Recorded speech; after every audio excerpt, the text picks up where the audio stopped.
d'un parti politique à un autre. Cette fois-ci, nous sommes au siège du parti Nouvelle-Guinée, dirigé par Mohamed Cissé, un jeune politique qui n'est pas tellement connu, mais il va tout de suite se présenter et nous allons lui poser la question de savoir quel est aujourd'hui le niveau d'implantation de son parti politique, depuis quand ce parti Nouvelle-Guinée est créé et comment ce parti politique, évidemment, voit le cheminement des nouvelles autorités ou bien la démarche des nouvelles autorités pour la gestion de cette transition et quel est son avis, son analyse par rapport à tous les actes qui sont en train d'être posés et aussi ses inquiétudes par rapport au retard de la non-installation du CNT. Bonjour, Monsieur Cissé. Bonjour. Alors, présentez-vous parce que pour le grand public, M. Cissé est méconnu, alors qu'il est un homme politique. À un moment donné, vous étiez fréquent sur le terrain politique, mais depuis un bout de temps, on ne vous entend plus. Les raisons et le parti, quel est son état de santé aujourd'hui? Merci de me passer la parole et merci d'être venu dans les locaux de la Nouvelle-Guinée, l'ANG en abrégé. Je suis Mohamed Cissé, président de cette formation politique créée depuis 2011. Mais c'est à partir de 2020 qu'on a décidé de changer le nom. On était PDC, Parti démocrate conservateur. Vu certaines limites, certaines considérations, nous avons estimé qu'il fallait changer de nom parce que nous, on était en train de changer de vision, de changer de programme. On a décidé de l'appeler la Nouvelle-Guinée, l'ANG, proposer une Nouvelle-Guinée aux Guinéens. Ok, parlant donc de la première dénomination, vous étiez des conservateurs. Qu'est-ce que vous conserviez à l'époque? À l'époque, nous avons estimé qu'on pouvait faire de la démocratie tout en gardant nos valeurs culturelles et ancestrales. Donc, on était là pour défendre toutes ces valeurs, tout en faisant notre démocratie. La démocratie ne devait pas impacter de façon négative sur nos coutumes et mœurs. C'était ça l'idée principale. Mais après, on a vu que cela limitait certaines personnes, empêchait certaines personnes de nous rejoindre. Donc, on a dit on peut faire de la conservation de nos coutumes et mœurs un programme au sein de notre projet de société et s'élargir au monde entier, à tous les Guinéens. Donc, il fallait ajuster notre projet de société, nous ouvrir. On a basculé au nom Nouvelle-Guinée. Nous avons formulé une demande qu'on a introduite au ministère. Ça a été accepté en septembre 2020. Et nous avons fait une conférence de presse en novembre 2020, la même année, pour annoncer au peuple de Guinée cette modification considérable. Mais si vous dites que c'est un parti qui n'est pas connu, on était aux élections législatives et nous avons fait une très belle campagne. Vous avez eu combien de sièges? C'est vrai, on n'a pas eu de siège pour cette première participation, mais pas parce qu'on n'a pas eu de voix nécessaire pour y être, mais c'est parce que nous, on était contre la modification de la Constitution à l'époque. On l'a clamé haut et fort partout et ça nous a coûté notre siège. D'accord. Et ça s'est compris déjà. Nous sommes en période de transition. Ça veut dire que c'est une nouvelle Guinée que nous sommes en train de voir de naître parce que tout est en train de... Les nouvelles autorités sont en train de tout refaire. Et votre parti a cette dénomination d'ailleurs, Nouvelle-Guinée. Est-ce que vous vous retrouvez aujourd'hui dans les idéaux du CNRD? Non, c'est plutôt le CNRD qui se retrouve non dans nos idiots, en fait. Sauf que sur quelques points, ils sont en train de mal fonctionner. On en reviendra tout à l'heure. Mais nous, je vous dis, depuis 2015, on a pensé à offrir aux Guinéens une nouvelle Guinée, une Guinée dans laquelle on va parler projet de société et non ethnie, une Guinée dans laquelle on peut se regarder dans les yeux, on peut être au pouvoir, on peut appartenir à une mouvance et critiquer les actions gouvernementales. Voilà cette nouvelle Guinée que nous voulions proposer aux Guinéens. On a donné cette dénomination à notre parti qui était PDC, Parti démocrate conservateur, parce qu'on avait une nouvelle vision. On voulait créer une nouvelle Guinée sans changer physiquement les Guinéens. On n'avait pas besoin d'importer des Guinéens pour faire une nouvelle Guinée, mais plutôt éduquer et puis civiliser beaucoup plus le Guinéen en termes politiques, au débat politique, une nouvelle population en réalité, constituée ici de personnes motivées, engagées et vraiment animées de bonne volonté pour la cause commune. Voilà, c'est une réjouissance hein, que actuellement en Guinée qu'on voit les jeunes s'investir activement dans la lutte politique et prendre même la tête des formations politiques. C'est votre cas.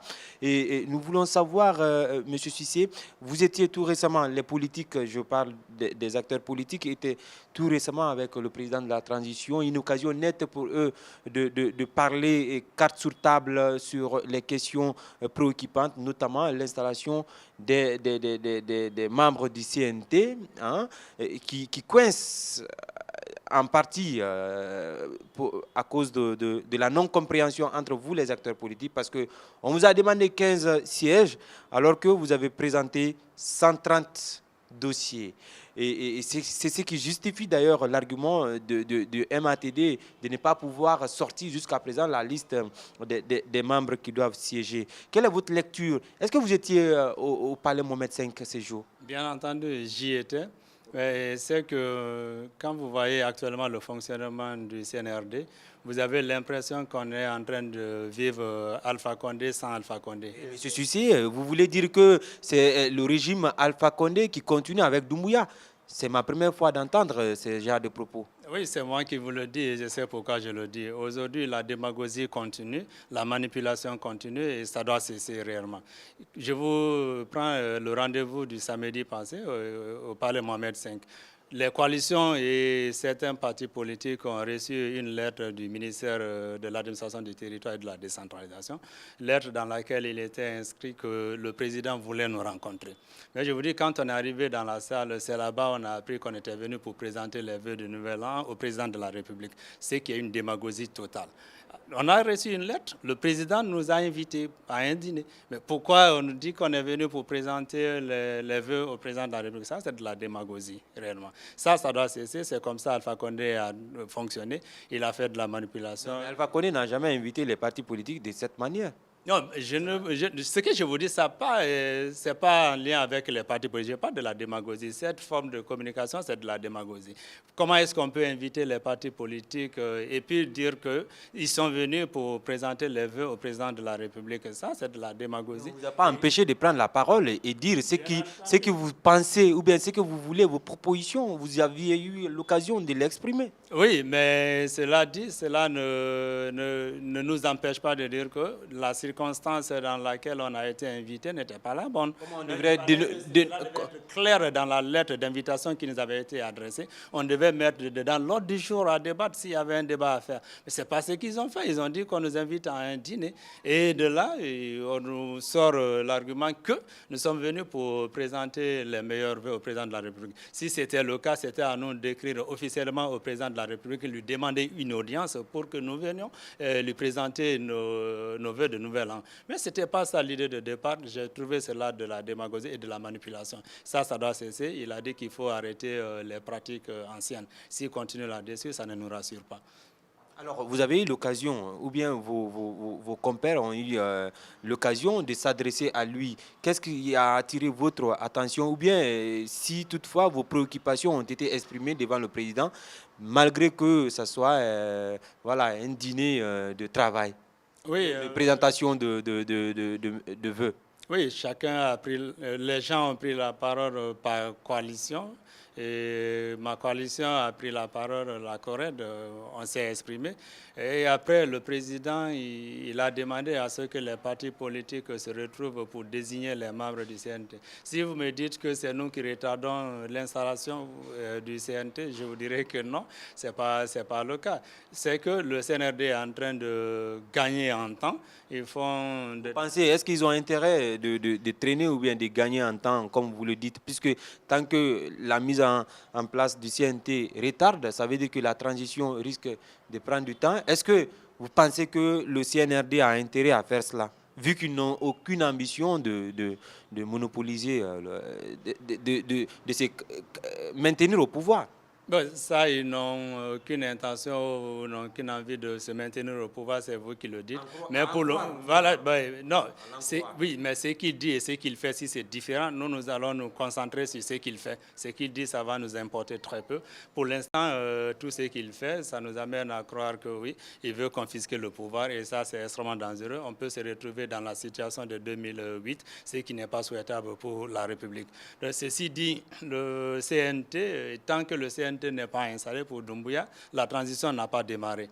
Donc il gagne en temps et en retardant la mise en place du CNT. On ne peut pas demander aux partis politiques d'aller se retrouver et puis désigner 15 représentants. Ça, c'est pas normal. C'est pas comme ça ça doit fonctionner.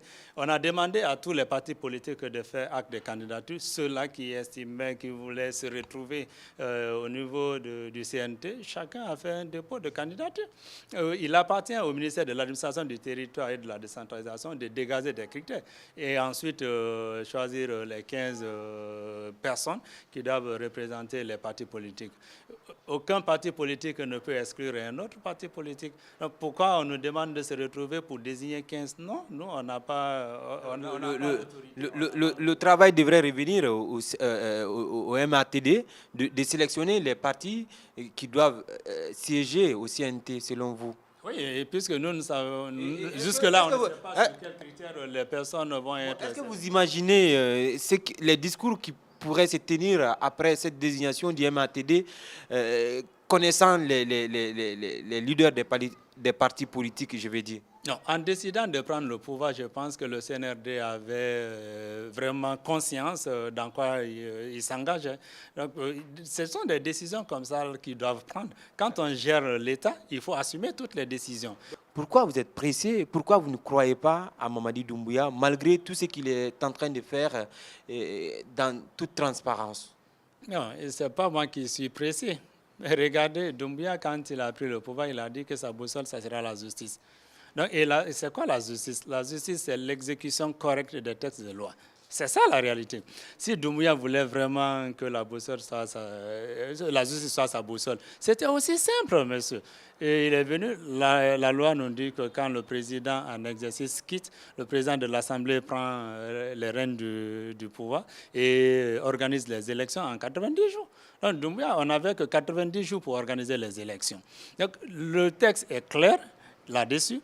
Doumbouya, il fait fi à ça. Il nous met dans une période exceptionnelle. Nous voulons savoir cette période exceptionnelle-là va nous prendre combien de temps. On n'est pas en train d'exiger que ce soit les 90 jours, mais qu'ils nous disent ça va prendre combien de temps. Je pense que ce n'est pas trop demandé. Il doit avoir le courage de le faire.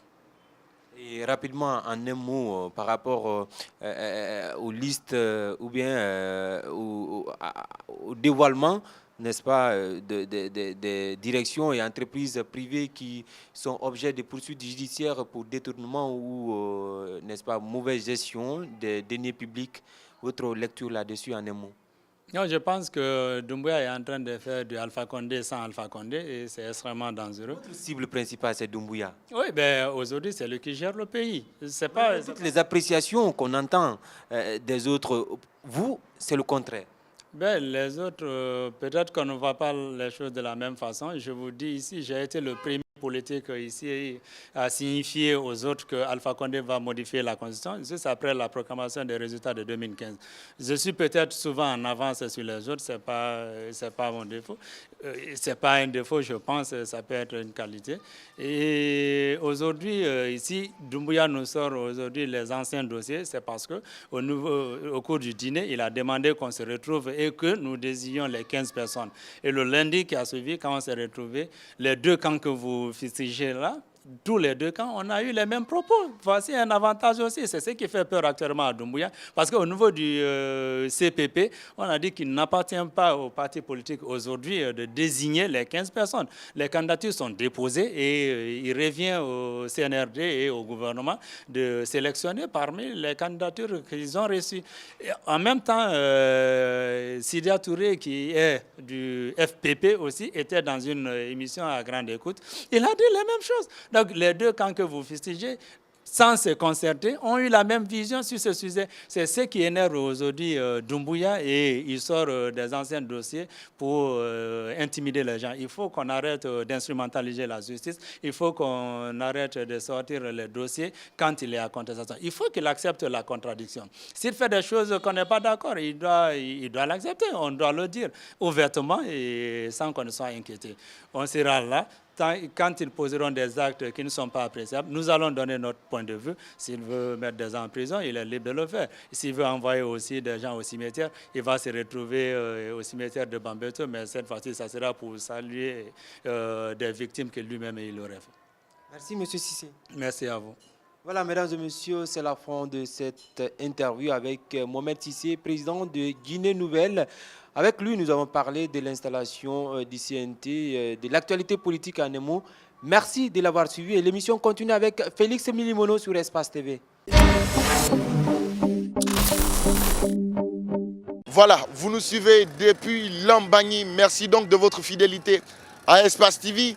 On va donc terminer cette balade avec le parti BOC de Dr Ibrahima Sori Diallo. Retrouvons donc Alcine Barry.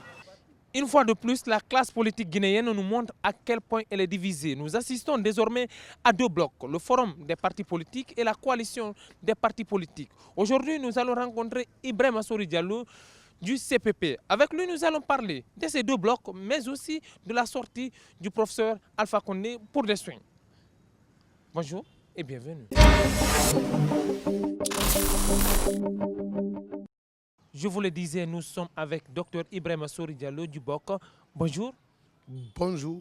Deux fronts, deux coalitions, si on peut le dire ainsi, au sein de la classe politique guinéenne. Et vous qui êtes membre du CPP, aujourd'hui, de quel œil vraiment vous voyez tout ce qui est en train de se passer? Bon, tout ce qu'il faut rappeler, CPP, nous sommes les fondateurs. Nous avons compris par là qu'il fallait accepter que des Guinéens politiques à un moment donné puissent se donner la main. Et ce consensus a été obtenu. Malheureusement, le constat est venu où, lorsqu'on a rencontré le président du CNRD, nous avons compris que chacun voulait prendre la parole. L'initiative est venue de moi, où j'ai demandé, écoutez, il faut qu'on essaye de trouver le porte-parole. Et le porte-parole doit être obligatoire, parce qu'on ne peut pas se retrouver. Étant des acteurs majeurs de la vie de la nation, pour qu'on puisse se retrouver devant des autorités et que chacun prenne la parole, il faut qu'on donne notre position à une personne qui va dégager. Et ça a été apprécié et préalablement, il y a eu un consensus pour le porte-parole lors d'une plénière tennis et Mamadou Silla qui a été entériné lors de la plénière tennis et l'IFDG. Et puis, le comité de coordination s'est retrouvé, c'est celui de Diallo, à une rencontre de prise de décision par rapport à la mise en place des commissions de travail sur la Constitution, le code électoral, le fichier, les OGE, les organisations des élections, puis le chronogramme et la durée de la transition. Donc ces 5 commissions ont été validées et puis le porte-parole a été exposé et moi-même j'ai pris la parole en première position. Ce qu'il faut rappeler, quand j'ai donné, c'est-à-dire l'objectif et le fondement de désignation de 2 personnes, j'ai donné mes arguments. Et mes arguments étaient basés sur quoi? Sur non seulement l'ancrage du parti, sur le terrain, et puis la capacité de l'homme au niveau national et international, et puis, comment on peut dire, c'est-à-dire le poids électoral. Donc, je dis, écoutez, ici, autour de cette table, il n'y a pas quelqu'un qui a un poids plus que celle d'Alain Diallo. Celle d'Alain Diallo est de l'ANAD. Donc, on va confier porte-parole pour quelques mois à l'ANAD et puis suppléer par qui? Par aussi la coalition la plus importante parmi nous. La coalition la plus importante, c'est quoi? C'est Corée de Guinée. Corée de Guinée qui renferme au moins 11 leaders qui ont participé à l'élection nationale. Et il y a aussi pas mal de partis politiques qui sont autour de cette coalition qui constitue un poids et qui sont au nombre de 34 partis politiques. Donc je dis que le suppléant viendra de cette coalition-là. Quand je dis ça, M. Ousmane Kaba m'a retiré la parole en disant que non, attendez, on ne peut pas mettre Selou, tout sauf Selou, à nos Africains. il dit que c'est lui a repris la parole tout en disant que tu peux dire que pas moi, mais tout sauf moi. Et quand c'est moi, la classe politique va se diviser. Voilà le mot prononcé par Ousmane. Alors, il y a eu un jeune politique qui vient de rentrer dans la classe politique, qui est le patron des EG, Alpha Baldé. Alpha Baldé a pris la parole d'écouter, monsieur, vous devez demander pardon à l'FDG par rapport à ce que vous avez dit concernant. Il a fallu que Sidya Touré s'implique en personne pour que Ousmane Kaba retire son mot et puis qu'on s'entende. Comme il y avait trop de polémiques, le président Sidya Touré a demandé, comme il est le doyen, de prendre le problème, l'envoyer sur lui, il va régler, qu'on règle sur lui. Une résolution devait sortir. C'est de là, pour un peu résumer, nous sommes partis sur lui. Malheureusement, il a mal présidé la séance parce que lui-même, il avait déjà sa position. Je lui ai posé la question, l'ordre du jour. L'ordre du jour, il nous cite 4 points et il met le point qu'il nous a envoyé sur lui dans les divergences. Il dit, monsieur le président, nous sommes là pour le porte-parole, pas plus. Il y avait eu des contentieux autour, il faut qu'on règle cela. Ça se manque qu'il a été obligé, pas par la plénière, non par cette rencontre de 11 représentations pour les 11 coalitions, qui a pris la décision de mettre seulement le porte-parole sur la table. Et ça a été mis sur la table, malheureusement. Sur 11 partis politiques, 7 se sont prononcés favorables à celui d'Alain Diallo, 4 seulement, plus lui-même, Sidya, qui était contre. Maintenant, lui qui était le président de séance, qui devait trancher, parce qu'en matière politique, c'est la démocratie, c'est l'avis de la majorité. Il devait trancher. Et malheureusement, il a pris le contraire. Il dit non, écoutez, nous allons reporter. J'ai dit non, nous avons reporté pour des problèmes. Aujourd'hui, nous sommes largement représentatifs pour prendre la décision. La décision, c'est quoi? Regardez ici et soumettre la chose au consensus. Celui qui n'est pas pour un consensus, nous soumettons au vote. Le consensus ne prévalait pas parce que les 4 personnes ne voulaient pas et on dit maintenant au vote. Alors 7 ont voté contre 4. Donc les 7 ont pris la majorité. Et ils devaient rendre ça à la presse. On était étonné de voir, à la sortie, il n'a pas rendu public ce qui a été discuté à l'intérieur. Ce qui était entériné à l'intérieur. Donc à l'intérieur, c'était entériné. Entériné. Donc il fait quoi? Il vient, il dit ce qu'il veut dire à la presse. Moi, j'ai demandé la parole. J'ai dit, donc, consensuellement, les 7 ont dit, Fodéoussou n'a qu'à parler. Donc, Fodéoussou a pris la parole. Il n'avait pas le rapport. Moi, j'avais le rapport. Je lui ai donné le rapport et il a rendu public. Et s'il y a eu déchirure au sein du CPP, M. Sidya Touré est responsable. Il faut le reconnaître aujourd'hui.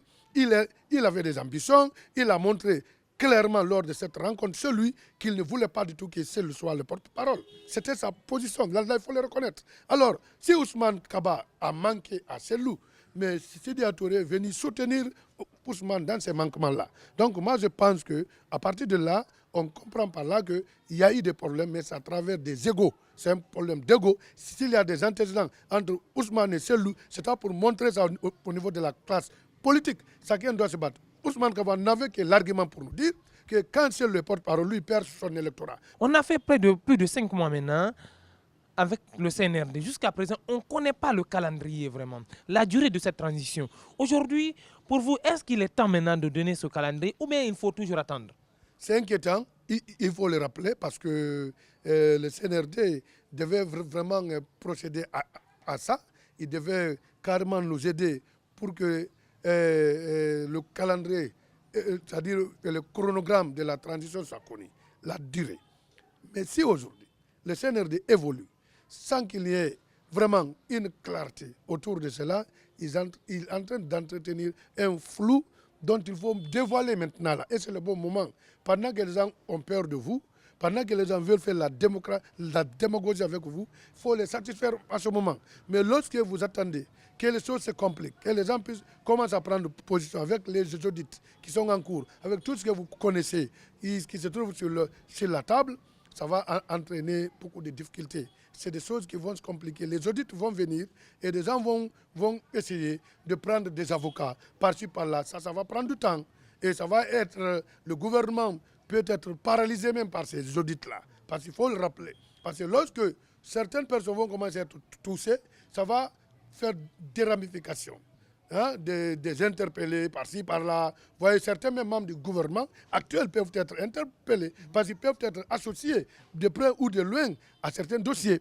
Raison pour laquelle il fallait vraiment d'abord mettre en place les organes transitoires, en place les synthés, et puis il faut réglementer la date, et puis engager les audits. Mais lorsque ces préalables-là sont remis devant, ça va être quoi? Une complication lointaine. Voilà, c'est sur ces mots que nous allons terminer cette interview. Nous allons retrouver Félix pour la suite de l'émission.